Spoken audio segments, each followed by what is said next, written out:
পথাৰত ঘৰ বনাব গৈছিলোঁ। ঘৰ বনাই অলপটো ঘৰটো বনালোঁ আৰু মানে বৰষুণটো আহিব নিচিনা হ'ল যে তেতিয়া আমি ঘৰ আহিছিলোঁ। ঘৰ আহোঁতে মানে সেইফালেদি পূৰা বতাহটো আহিছে, মানে বতাহটো অহা নাছিলে, অলপ অলপ পানী আহিছিলে আৰু আমি যেতিয়াই গছটোৰ ওচৰত পালোঁ যে তেতিয়া ইমান জোৰকৈ বতাহটো মাৰিলে, ডালটো পৰিলে আৰু মোক মানুহটো মাথাত পৰিলে। ল'ৰাটো লৈ আছিলে, সৰু ল'ৰাটো, আৰু পৰি গ'ল ল'ৰাটো কোচতে লৈ, আৰু কোনেও নাছিলে তাত। এজনী খালি বাই আছিলে, ঢেৰ দূৰত আছিলে।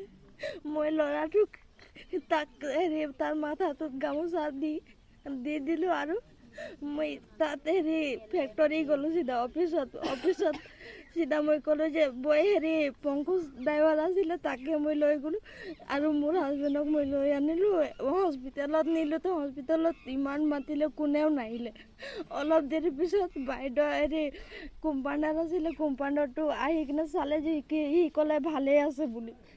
আৰু পিছত বাইদেউ আহিলে, বাইদেউ বেজি দিলে। আমি কোম্পাউণ্ডাৰক ক'লোঁ যে কোম্পাউণ্ডাৰ ক'লে যে মই গৈ আছোঁ বুলি। গাড়ীত উঠি আকৌ কি হ'ল, অলপ দেৰি মানে গাড়ীটো যেতিয়া ঘূৰালে তেতিয়া সি নামি দিলে।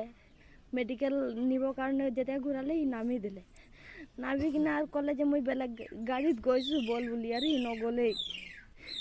আৰু আমি তাত গৈ টিকেট কৰি কিনে আৰু তাত ভিতৰত নি কিনে ক'লে যে অলপ মানে 2 মিনিটমান থাকিলে আৰু ক'লে সি নাই বুলি। যদি ইয়াতে চাই দিলে অলপহেঁতেন তেনেহ'লে নহ'লহেঁতেন, বা তাৰ মাথাত কাপোৰ চাপোৰ যদি দি দিলে নহ'লহেঁতেন।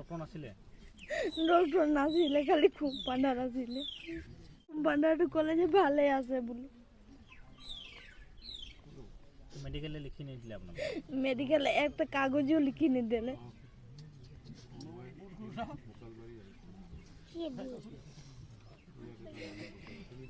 কাগজও লিখি নিদিলে। মা ক'লে যে এটা কাগজ লিখি দে বলে, কাগজও লিখি নিদিলে। এনেকা চিধা পঠিয়াই দিলে। ক'লে কোম্পাউণ্ডাৰটো যে মই গৈ আছোঁ বুলি, আৰু সি নগ'লেই। হয়, একেবাৰে কৰুণ আৰু এটা মৰ্মান্তিক ঘটনা, হৃদয় বিদাৰক ঘটনা।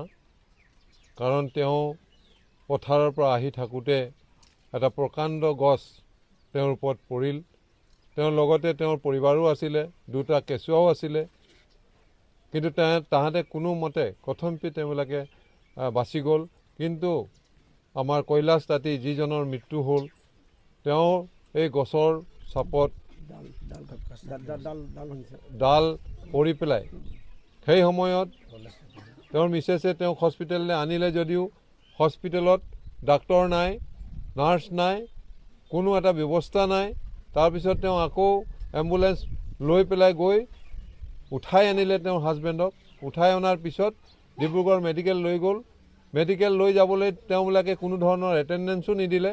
কম্পাউণ্ডাৰে যাম বুলি ক'লে, কিন্তু তেওঁ নগ'ল, গাড়ীৰ পৰা নামি দিলে। গতিকে এইটো এটা আমাৰ চাহ শ্ৰমিকসকলৰ ওপৰত এটা অন্যায় আৰু অত্যাচাৰ হৈ আছে।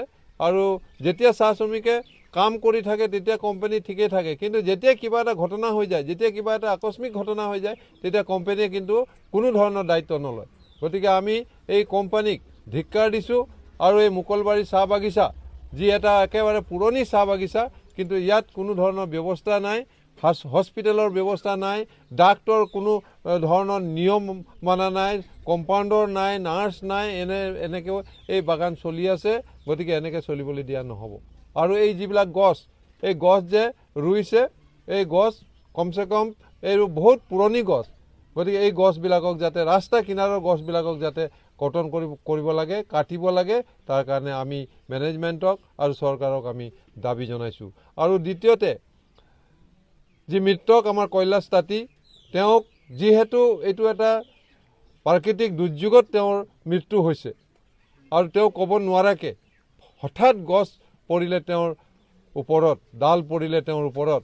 গতিকে অন্ততঃ চৰকাৰে 5 লাখ টকা তেওঁক ক্ষতিপূৰণ দিব লাগে আৰু চৰকাৰে যেতিয়া 5 লাখ টকা ক্ষতিপূৰণ দিব কোম্পানীও তাক 10 লাখ টকা ক্ষতিপূৰণৰ আমি দাবী জনাইছোঁ আৰু লগতে তেওঁ যি এৰি থৈ গৈছে তেওঁৰ পৰিবাৰ তেওঁৰ পত্নী তেওঁক এটা পাৰ্মানেণ্ট চাকৰি দিব লাগিব কাৰণ বাচ্চাকেইটা বহুত সৰু হৈ আছে গতিকে আমি অসম টি লেবাৰ ইউনিয়ন আটলুৰ তৰফৰ পৰা আমি এইটো দাবী জনাইছোঁ যে চৰকাৰে 5 লাখ টকা দিয়ক আৰু মেনেজমেণ্টে বাগান কৰ্তৃপক্ষই 10 লাখ টকা তেওঁক ক্ষতিপূৰণ অতি সোনকালে দিবৰ কাৰণে আমি অসম টি লেবাৰ ইউনিয়ন আটলুৰ তৰফৰ পৰা চৰকাৰক আৰু আমাৰ মেনেজমেণ্টক দাবী জনাইছোঁ আৰু মৃতকৰ আত্মাৰ সদগতিৰ কাৰণে আমি ঈশ্বৰৰ ওচৰত প্ৰাৰ্থনা জনাইছোঁ আৰু যি পৰিয়াল তেওঁ এৰি থৈ গ'ল সেই পৰিয়ালক যাতে আমাৰ সকলো সময়ত আমি সহায় সহযোগিতা আৰু